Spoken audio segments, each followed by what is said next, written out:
और शिक्षिकाओं ने दोनों की क्या परिभाषा है। हितोपदेष्टा, जो कल्याण का उपदेश दें वो गुरु है, और शिष्यत्व को गुरु भक्त ही है। जो अपने गुरु महाराज की भक्ति करता है वो शिष्य है, जो गुरु की सेवा करता है वो शिष्य है। और गुरु की सेवा है क्या? गुरु की सेवा कोई मालिश करना नहीं, गुरु की सेवा कोई पैसा चढ़ाना नहीं। गुरु की सेवा के जो वाक्य गुरु ने कहा उसको मान लेना, वो गुरु सेवा है, उसका आचरण कर लेना। मेरे भाई बहन कहें कि पेड़ पर अगर क्षमता से ज्यादा फल लग जाए ना, पेड़ के ऊपर अगर क्षमता से ज्यादा फल लग जाए तो उसकी टहनियां झुक जाती है और धीरे धीरे वो टहनियां टूट जाती है। उसी प्रकार अगर हमारी औकात से ज्यादा, इंसान की औकात से ज्यादा मालिक दे देना तो उसको घमंड आ जाता है।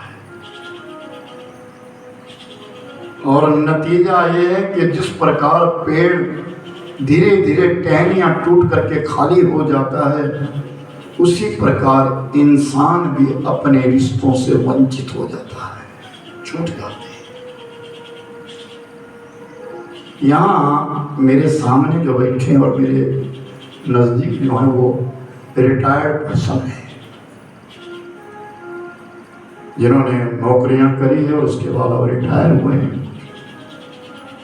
मैं सबसे एक बात पूछना चाहता हूं कि आप लोग जो तुम पेंशन ले रहे हो, जो तुम्हारे लिए पेंशन मिल रही है, क्योंकि मेरा तो शिक्षक समाज है, मैं अवश्य पूछूंगा। अब तो तुम कुछ करते नहीं हो, लेकिन पेंशन तो तुम्हारे लिए मिल रही है। तुम्हारे पास तो एक बहाना है कि हाँ हमने सारी उम्र नौकरी करी है, लेकिन अब क्या कर रहे हैं? तो हमें ये बताओ कि अपने पेंशन से तुम करते क्या हो? जीवन में पूरी नौकरी में, पूरी सेवकाई में जिस परिवार का पूरा किया, आज पेंशन से भी उसी का पूरा करने लगे। अपने बारे में कब सोचो? कहा गया है कि मृत्यु के समय इंसान ये विचार मत करे, बुढ़ापे में ये विचार मत करें कि मेरे जाने के पश्चात मेरे परिवार का क्या होगा। ये विचार करो कि मेरे जाने के बाद मेरा क्या होगा। अपने बारे में भी तो सोचो।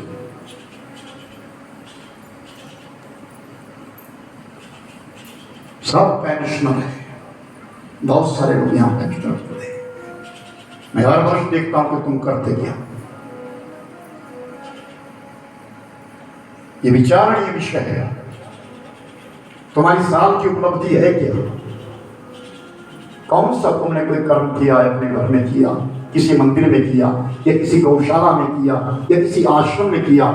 तुमने किया क्या है? फिर उसी परिवार के लिए बसे। अगर तुम गाड़ी चलाना नहीं जानते, तुम्हारे घर में गाड़ी है, तुम्हारे लिए कोई ड्राइवर नहीं मिलेगा। गाड़ी तुम्हारी है।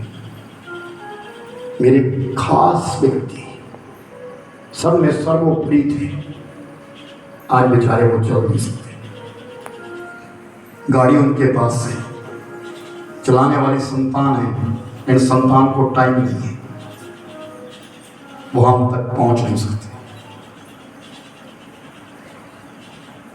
और जब मैंने उनसे पूछा कि आप ये बताइए आपको पेंशन कितनी मिलती है, तो उन्होंने कहा जिंदगी में मैंने जितनी सैलरी नहीं ली है, तनख्वाह मुझे नहीं मिली जितनी आज मेरे लिए पेंशन मिलती है, लेकिन मेरी पेंशन का अर्थ क्या है?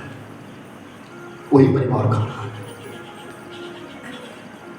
अपने बारे में कब सोचोगे? हमारा सनातन धर्म कहता है अगर तुम्हारे यहाँ बेटी नहीं है तो किसी गरीब की बेटी का तुम दान करो। एक नहीं दो दो पेंशनें लगती है। मेरी माताएं विधवा हैं, पति की भी पेंशन लेती है, अपनी पेंशन भी लेती है, करती क्या हो? ये निर्णय तो लोग नहीं जीवन में। ये कथाएं हमको सिखाती हमें करना क्या है। धर्म और रक्षति रक्षता, धर्म की रक्षा करो तुम, तुम्हारी रक्षा करेगा। तुम्हारी क्षमता से ज्यादा तुमको मिल रहा है, लेकिन तुम कर क्या रहे हो? अपनी ओर से कभी निर्णय लिया कि हमने इस वर्ष ये कार्य करना है? अपने बच्चों के लिए तुम सब कुछ कर रहे हो, लेकिन वो बच्चे तुमको कहां तक देख रहे हैं ये आप अंदर से जानते हो। और धीरे धीरे देखते जाइए। अभी इस पीढ़ी को देखिए और आने वाली जो पीढ़ी है वो क्या कर रही है, वो क्या कर रही है, ये विचारणीय विषय है। हम स्वयं सोचते हैं हमने भी किया क्या है, अभी तक हमने भी कुछ नहीं किया। अभी अब हम भी इस लाइन में खड़े, इस स्पर्धा में खड़े कि हम भी कहीं निकले। थोड़े थोड़े रास्ते मिलते हैं, फिर रास्ता आगे जाकर के बंद हो जाता है। थोड़ा रास्ता निकलता है, फिर रास्ता बंद हो जाता है। अपने बारे में विचार करना। ये आश्रम की कथा है। मैं इस कथा को विशेष कर नहीं सुनाऊं। मूल पाठ का प्रयोग कार्य प्रातः का मूल पाठ होता है। ये सामाजिक कथा कहता हूं मैं, मेरा एक सूत्र ही ऐसा है, मैं कथा हमेशा सामाजिक कहता हूं। हम कर क्या रहे हैं, को हम, मैं हूं कौन, मेरे आने का उद्देश्य क्या है। इस मानव जीवन का एक ही उद्देश्य है और वो उद्देश्य है भगवत प्राप्ति। तो परिवार को पाल करके क्या किसी ने भगवत प्राप्ति करी है? वो तुम्हारे लिए फर्ज दिया है। फर्ज, कर्ज, मर्ज, अंत समय तीनों बातें नहीं होनी चाहिए, एक बात होनी चाहिए, उसका नाम है अर्ज। पूरा जीवन जिसने सुमिरन नहीं किया, चिंतन नहीं किया, आगे प्लौती मारो, जीवन जिसने भगवत सुमिरन चिंतन नहीं किया वो बुढ़ापे में कर नहीं सकता। तुम्हारी माला नहीं घूम सकती। पालते जाओ इन पुत्रों को, लेकिन एक दिन ऐसा आएगा जब जूता लगेगा, फिर याद आएगा क्या करूं। मैंने देखा है, स्वयं देखा है।